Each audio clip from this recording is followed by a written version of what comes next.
Good afternoon, friends. First of all, welcome all of you in the academic year 2020-2021 for the MSc second year, semester third. Today, we would like to discuss about the syllabus of my topic, the course which is taken by myself in this semester. First, I would like to tell about the course code. According to new syllabus, this course code is CBOP3 CHI 333 theory is of 48 lecture. We have chosen part A, that is modern instrumental techniques or modern instrumental methods of inorganic chemistry. In this we have two sections. First section is taken by Vaksura madam, already started some topic of the first section. I would like to talk about the section second. Section second is of imaging and analytical technique. In that we would like to discuss about two topics. Topic first, principal instrumentation working and application of this technique, including first is the SEM, second is STEM, third is XPS, fourth is a STEM and fifth is a UV. In topic second, in chapter second, we would like to study about principal instrumentation working and the application of first one CV, that is cyclic voltammetry, flame photometry or flame photometer, third one is magnetic susceptibility and fourth one is photodegradation. Obviously, the topic second is of spectroscopic technique, right? First, concentrate on the word imaging. What is mean by imaging? Imaging is nothing but to find out something or to study about the something according to the radiations. Okay. Then from today's lecture, would like to discuss about the flame photometry. No doubt, flame photometry is studied by ourselves in TYBSc level. This is the spectroscopic technique, one of the spectroscopic technique. What do you mean by spectroscopic technique? The spectroscopic technique is nothing but the technique which is related with the bombardment of radiation, right? Spectroscopy. What is the spectroscopy? Study of interaction of radiation with the matter. During the interaction of radiation, matter may be absorb the energy or maybe lose the energy or maybe emit the radiations. Radiations means nothing but in the form of h mu, that is photon, right? We in flame photometry, flame is nothing but the one kind of energy. Obviously we know that about the flame. Flame is nothing but a one kind of energy. When energy is provided to matter, then matter shows some changes. Those changes which are related with the spectroscopical changes due to the flame, due to the heat energy, this all topic included in a flame photometric technique, right? This is the introduction of a flame photometric technique only. Flame photometry.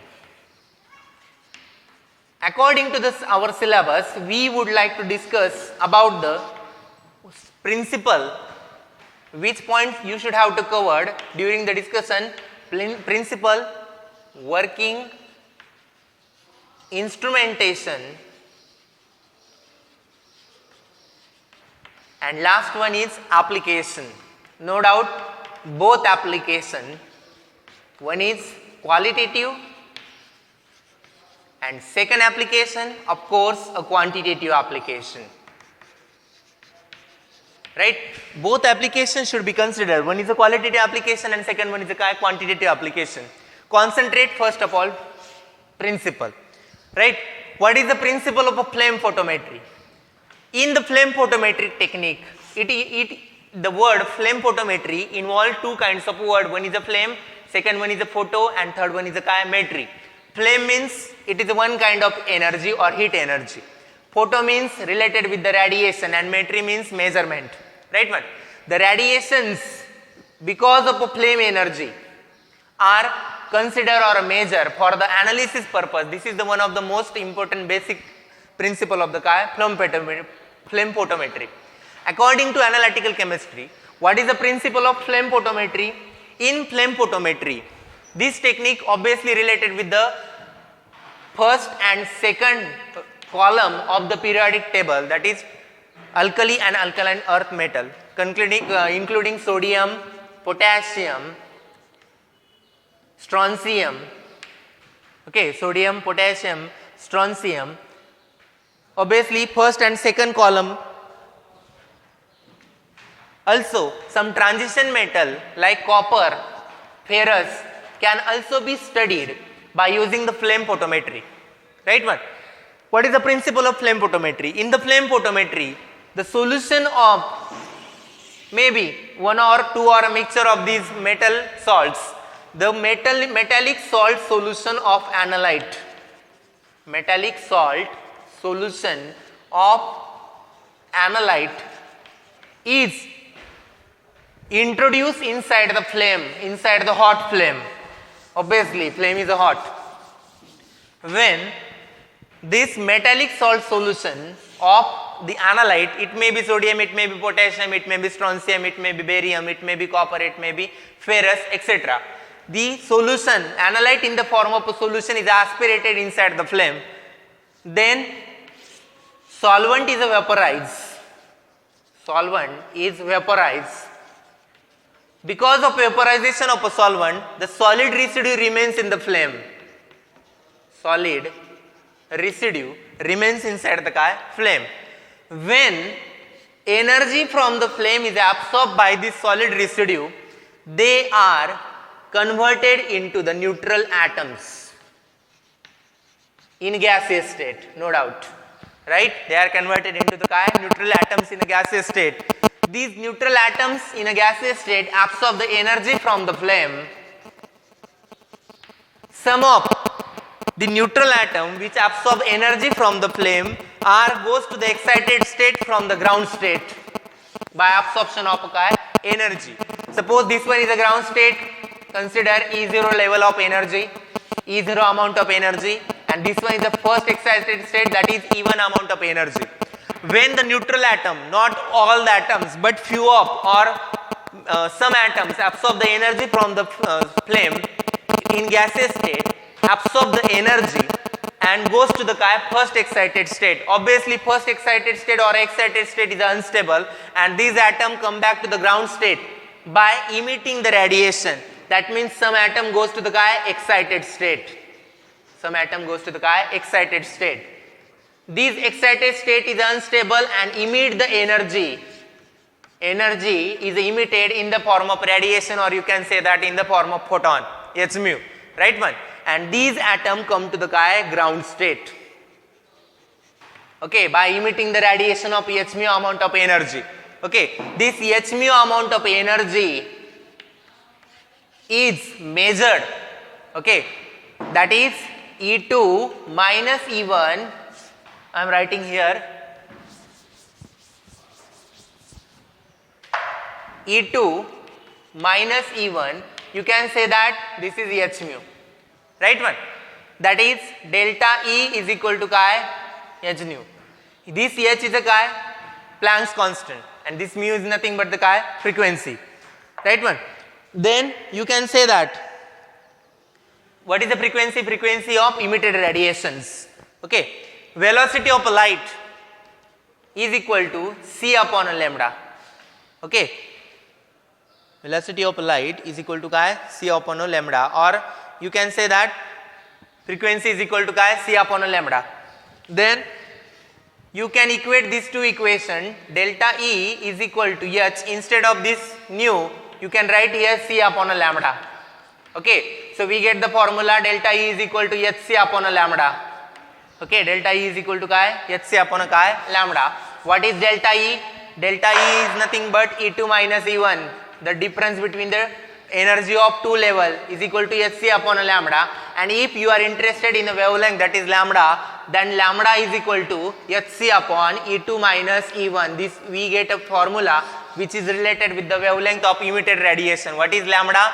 Lambda is nothing but wavelength of emitted radiations. Emitted radiation, which is nothing but hc upon E2 minus E1, where h is equal to Planck's constant, c is equal to velocity of light, E2 is equal to energy of excited state, and E1 is equal to energy of a ground state. We know that not all atoms goes to the excited state. Some of atom or a fraction of atom goes to the excited state. Suppose this one is a ground state. Okay, we get two important formulas. Which one formulas we get? Just I write here. we get first formula E2 minus E1, which is equal to delta E is equal to H nu, which is also equal to E2 minus E1 is equal to H into C, H into C upon a lambda, and we get lambda is equal to Hc upon E2 minus E1. Okay. Then we know that fraction of atom goes to the excited state from the ground state. Suppose we consider these two level, this one is a E1 and this one is a E2, and this is the difference between these two level, difference between the energy, that is delta E of between these two level. Okay. Suppose N0 is the total number of atoms, or you can say that N0 is equal to number of atoms in the ground state.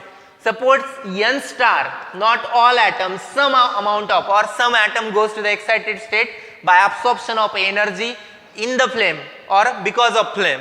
Then we can calculate the fraction of excited atom. Then we can write N star upon N0 is equal to A exponential of minus delta E upon kT, where N star is equal to number of atoms in excited state, N0 is equal to number of atoms in a ground state, or N0 is equal to number of atom remaining in the ground state out of N atom. You can say that initially N number of atoms are present in a flame, okay, in a gaseous state. Because of absorption of energy, some atom, that is N star of atom, goes to the excited state, and remaining behind N0 amount of atoms in the ground state which are unexcited state, okay. Then we can find the fraction N star to N0 is equal to A e raised to minus delta E upon a kT, where N star equal to number of atoms excited, number of excited atoms in excited state, or you can say that number of atoms in excited state. N0 is equal to number of atoms present in a ground state, where A is equal to Boltzmann constant, E is exponential, minus delta E, minus is a sign, delta E is equal to difference in energy between the two level, N star is equal to number of atoms in excited state, N0 is equal to number of atoms remain in a ground state which are unexcited, A is equal to constant which is depend on element, E is exponential, delta E is equal to difference in energy between two level, K is a Boltzmann constant, and T is a temperature of a flame, you can calculate in a Kelvin. Okay. Then by using this formula you can find fraction of atoms in the flame which are excited and unexcited. Okay. Remaining topic will be studied in next lecture.